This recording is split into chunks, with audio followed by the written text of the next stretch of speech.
D'acord, doncs ara no perdem més temps i donem la paraula a en Rafa Crespo, que ens parlarà, com hem dit abans, per si algú arriba tard, de Badalona. Gràcies, Arcadi. Sí, s'escolta? Bé, en primer lloc, disculpa la Fàtima, perquè els canvis en la seva situació, en aquest cas institucional, provoca avui per qüestions laborals no pugui venir, llavors vinc jo. O sigui que, disculpeu, el nivell serà un altre i jo soc el Rafa Crespo, que ja formava part com a assessor de participació, convivència, mediació i gestions de les diversitats i vinc com a Guanyem Badalona en Comú.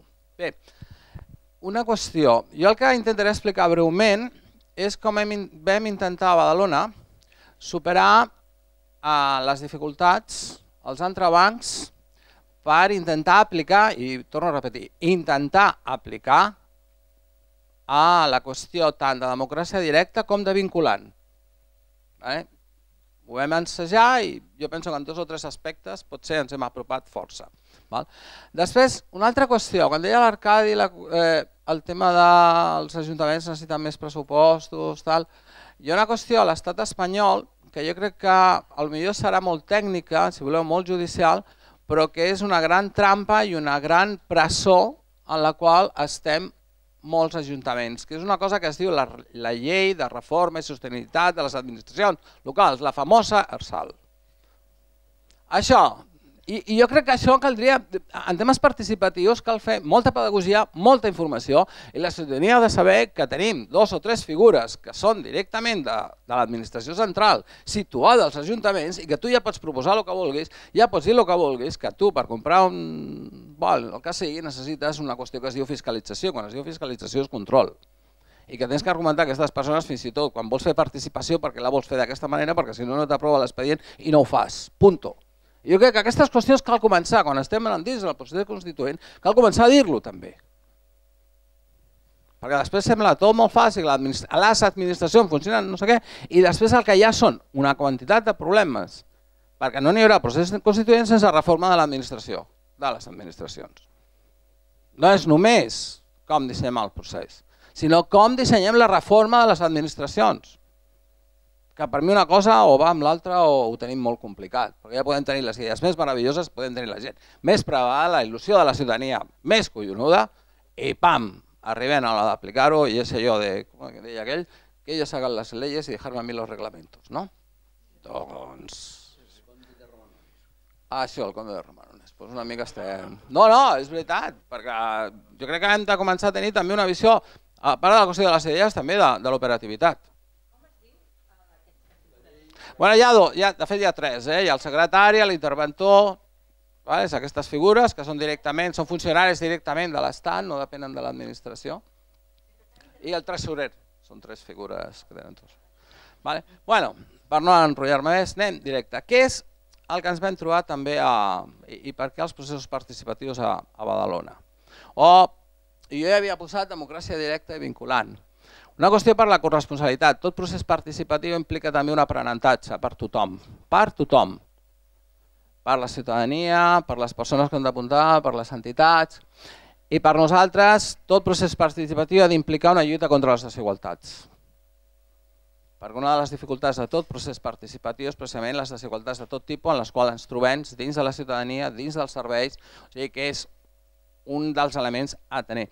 I després perquè els processos participatius també afavoreixen, això que moltes vegades parlem de model de ciutat, com contínuament els processos participatius també estan regenerant un model de ciutat, conjuntament entre l'administració i la ciutadania, perquè això també és una qüestió dinàmica que hem de tenir en compte contínuament i els processos participatius ajuden també a reformular el model de ciutat. El model de ciutat no és una qüestió estàtica, sinó que també s'ha d'anar reformulant contínuament.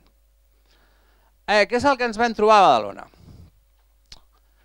Un govern que anava en contra de la participació, que no és el mateix dir que no n'hi havia participació com anar en contra de la participació. Jo crec que són 2 qüestions diferents. A Badalona i altres municipis el que hi ha hagut és una implicació política administrativa en contra de la participació ciutadana. Tot es decidia en despatxos per 2 o 3 persones, i dic 2 o 3 perquè era així, però no hi havia una implicació ciutadana. Després, el que vam intentar és, per primera vegada, que fos una qüestió, que també era una qüestió nova, tant per la ciutadania, que això ho veurem després, com també per al conjunt de l'administració, els tècnics, la pròpia gent que està a l'administració local, això de la participació és una cosa nova. I no estan acostumades, no saben, no ho veuen. I això és un dels esculls també quan estem parlant. I quan estic parlant de participació no m'estic referint a la gent que està treballant a l'àrea de participació, sinó al conjunt de la gent que està a l'administració. I per això nosaltres pensem que tot procés és també d'aprenentatge continu. Nosaltres hem après, més que hem fet, hem après en aquests 3 anys. I jo espero que amb aquests aprenentatges podrem també millorar el que és el projecte. Jo em centraré en un dels processos que va ser el pressupost d'inversions.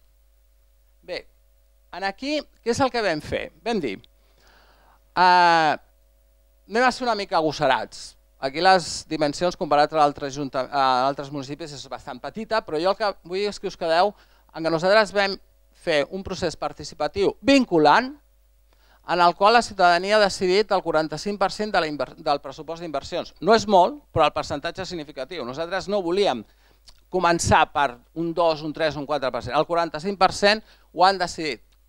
És veritat que no són molts diners, perquè Badalona no és molt rica, hi ha poc pressupost, però sí vam dir que o anava a un percentatge significatiu o si no quedaria en un procés una mica senzill. I vam dir, el 45%. Els resultats, ho dic perquè com tenim poc temps. Jo el que vull esmentar és que en aquests processos el que sí ens permet la llei és anar una mica més enllà de qüestions que la llei electoral no ens permet, com per exemple que la gent comenci a votar als 16 anys. L'actual legislació, i ho dic perquè aquestes són pistes de com saltar-nos o com regular, ens permet en aquests processos incorporar elements que després podem incorporar en futures lleis electorals però que ara els podem posar en pràctica. Jo em vull esmentar el percentatge. Una de les grans crítiques a molts processos d'inversions o de pressupost d'inversions és la poca gent que participa. Si pensem que abans això ho decidien 2 o 3 persones en un despatx, el fet que ho decideixin 8.000 persones jo penso que gairebé està bé. Però hem de tenir en compte, si fem un repàs en altres municipis quan van començar, ens hem de fixar com tothom comença en percentatges molt baixos, però conforme va passant el temps, aquests percentatges augmenten. Per això del procés d'aprenentatge que deia abans. El que hem d'intentar és que tota aquesta qüestió pedagògica d'incorporar es vagi consolidant. I per què? Nosaltres vam fer tota una moguda abans d'entrar-hi, però nosaltres el que vam trobar és que entre la població hi ha molta incredulitat i desconfiança. La gent no s'ho creu, això d'entrada. Hi ha molts prejudicis, tu quan vas des de l'Ajuntament, que de veritat serà vinculant, que les propostes que es faran es decidiran finalment les que es faran. Aquí no ho he posat, però és una evidència, hi ha tota una tradició clientelar a nivell de funcionament local, que també és un dels grans obstacles. I després el que és significatiu és com aquesta implicació d'entrada des de quan presentem les propostes, la qüestió de la informació i la transparència. Només un comentari. De les propostes que va fer la ciutadania, que van passar la validació tècnica i que finalment van arribar a la votació, hem de tenir en compte que propostes de l'Ajuntament van ser rebutjades tant a nivell tècnic com ciutadà. És a dir, l'Ajuntament va fer propostes que després no van anar a votació. I això cal explicar-ho. És a dir, l'Ajuntament també ha d'estar implicat a nivell de transparència i a nivell del que és el compromís. És a dir, jo puc proposar com a Ajuntament, però si no hi ha un consens amb la ciutadania, no hi ha una validació tècnica, aquestes propostes no van a votació. I això cal explicar-ho. Perquè si no sembla que al final és el que deia abans, jo proposo com a ciutadà, però al final qui decideix és l'Ajuntament. D'acord?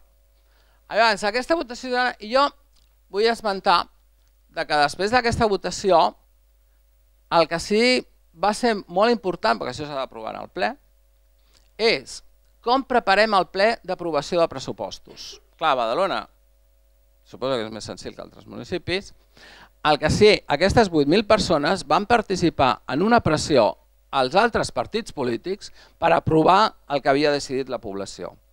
És a dir, el pressupost d'inversions es va aprovar amb el suport de tots els grups polítics perquè havia una pressió ciutadana. Hi havia associacions de veïns que havia estat seleccionada, votada la seva proposta, que són del Partit Popular i del Partit Socialista, que van pressionar el Partit Socialista i el Partit Popular perquè aprovessin els pressupostos d'inversions. O sigui, hem de tenir una visió més àmplia i estratègica. I això va ser clau per aprovar el pressupost d'inversió. Ho dic perquè aquestes claus també les hem de tenir en compte. Si hem de ser participatius i transparents, també hem d'implicar a tothom, encara que n'hi hagi una no coincidència ideològica. Aquí seria més... Això sí que ho vull deixar, que és un altre dels elements que jo penso que hem cuidat molt a Badalona, i és, ens vam adonar que uns dels punts febles és que la gent proposa, però després la comunicació amb l'Ajuntament és molt feble. No rebem respostes. No us ha passat que vosaltres us comuniqueu amb l'administració i no hi ha manera de rebre una resposta? Nosaltres, llavors, el que vam cuidar molt és que tothom que feia una proposta rebia una resposta del per què la seva proposta no passava. Després es podia discutir, però jo penso que això és clau en tot procés. En el procés hem de ser no només transparents, sinó sobretot molt comunicatius a nivell de les persones, del ciutadà i ciutadana que fa aquesta proposta. Per anar una mica més ràpid... I l'altre, èxit o no, però si nosaltres a Badalona no haguéssim implicat a més de 70 entitats en el procés, és a dir, algú podia anar a votar a la seva associació de veïns, podia anar a votar al casal de gent gran, podia anar a votar a l'Hermandat Rociera, podia anar a votar a l'oratori musulmà. O sigui, anar una mica més enllà, i aquí sí que és competència municipal, i que els punts de votació estaven per tota la ciutat. I amb entitats, el treball que van fer els casals de gent gran, per exemple, per aconseguir augmentar el percentatge de votació, va ser brutal. No era una votació de l'Ajuntament, i les campanyes que feien, aquí no tinc temps, però unes fotos perquè la seva proposta surti endavant, és perquè nosaltres quan parlem d'aquest nivell d'implicació, amb pocs mitjans, però ho reconeixem, sense aquesta implicació, res. El percentatge hagués estat més baix. O sigui, jo penso que és molt important que en el propi procés pràctic, operatiu, de la participació també implicar els diferents agents. Després vam fer coses, sí, el superdissabte ens vam anar als mercats, directament als mercats i al centre Montigalà i tal, vam establir allà unes carpes amb ordinadors i la gent votava i o sigui, és a dir, de com apropem, afavorim el poder votar i el poder decidir al carrer. O sigui, com podem, a més dels espais, fer votacions i participació directa en el propi carrer. I ja per acabar, una qüestió. Jo penso que hi ha una intel·ligència col·lectiva, malgrat que a vegades sigui el que sigui, i és que a Badalona al final la gent el que va dir és no volem tantes coses noves com millorar el que tenim. Això de la intel·ligència col·lectiva. Què vol dir això? Mireu, res. Però a mi m'agrada molt que la tercera proposta més votada és millorar el pla de clavegueram. Jo no m'ho creia. Quan veia com la gent ha votat això, com la gent ha votat la millora de l'allunament. Clar, perquè la gent el que vol és que el seu entorn més pròxim funcioni. Sí, res, jo dir-vos una qüestió. A Badalona hi ha un centre cívic que és vintage, és a dir, es va inaugurar el 1989 i no s'ha canviat ni una bombeta. Una bombeta vol dir que està en fosa, i a més és veritat. Bé, és a dir, que abans, moltes vegades, la gent, i això són propostes que va fer la gent, abans de dir, anem a... Bueno, almenys a Badalona, el que la gent ha demanat i per exemple, qüestions molt vinculades al tema del medi ambient. I això ho va votar tothom, no només els ecologistes, aquests que estan... No, ho va votar, al carrer Eivissa ho va votar tothom i a tot arreu de Badalona. És a dir, que segurament a nivell d'aquests aspectes, si voleu, que sembla que són només d'un sector de la població, després ens n'adonem que això són àmbits, iniciatives més àmplies dels que a vegades pensem. Bé, i ja per acabar, perquè ja sé que m'estic... Un dels fracassos. Bé, això és una piràmide d'edats. Per una banda, un dels fracassos és que ens vam dedicar molt a treballar amb gent gran i vam confiar que la gent jove votaria. No. No. La gent jove, això de la democràcia participativa, això de la democràcia, les institucions, tot això, ens ho hem de dedicar una mica més, sincerament. Ens hem de dedicar una mica més. El tema de l'aprenentatge, la participació directa, la vinculació de jo com en 17 anys puc decidir, puc proposar, puc no sé què, bueno, jo penso que és un dels àmbits més febles que tenim. Una altra de les qüestions. El boca a orella. Mira que vam fer campanyes, difusions, anuncis, tal, i la majoria de la gent es va assabentar d'això per veïns, amics i familiars. Va haver-hi molta gent que va anar a votar, per què? Perquè li va dir al col·lega, perquè li va dir al mestre, perquè li va dir al veí. Això és al final el que acaba funcionant. I nosaltres, per exemple, no ho havíem tingut en compte prevent. Ho dic també perquè cal ser una mica autocrític. Els processos de votació, com no els coneixeu, aquí no el valoraré. Què n'opines de les propostes? Bueno, hi havia de tot i jo crec que el que hem aconseguit a Badalona és que la participació forma part de la cultura. O sigui, més que una qüestió tècnica i política, la participació ha de formar part també de la cultura ciutadana i de com ens relacionem amb l'Ajuntament. Les positives no us explicaré molt perquè tampoc és qüestió, però sí les negatives. On necessitem millorar? Necessitem millorar en el mateix procés, en els mecanismes en com presentem els processos de participació. Jo crec que encara són molt tècnics, molt institucionals i hem de millorar la manera d'arribar i de participar. Fins i tot a la planificació. Cal encara fer un gran esforç pedagògic. Com això també fent un treball intern de l'Ajuntament. Encara hi ha molts sectors, moltes persones que treballen a l'administració pública que no només no es creuen la participació, sinó que pensen que és una pèrdua de poder de l'administració el fet de crear processos vinculants i de democràcia directa.